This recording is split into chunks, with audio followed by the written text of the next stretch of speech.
Hakkari'den gelmişim. Ben oğlum için buraya gelmişim. Ben buraya gitmiyorum.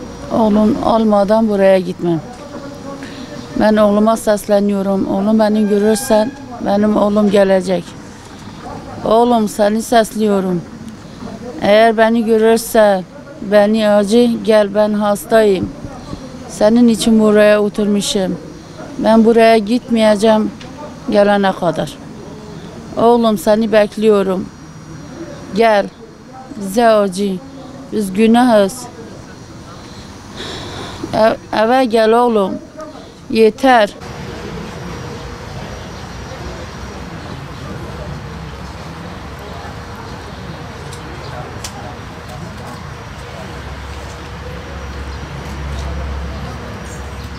Baran Örüncü'nün annesiyim. Baran'ımı bu 5 aydır 5 yıldır götürmüşler. Hadep götürmüş. Ben Baran'ımı istiyorum. Baran beni duyursun oğlum gel. Senin yerin orada değil. Senin yerin anne kucağı. Baran seni çok özledik. Ferhat'ın düğünü yapmıyorum. Seni bekliyorum. Uğur seni özledi. Baban hastadır. Biraz sende vicdan olsan oğlum gelirsin. Adalete teslim olursun. Adaletimde zarar gelmez. 13 kişi geldi teslim oldu. Hiçbir şey yoktur. Oğlum Baran dön gel. Seni çok özledik Baran.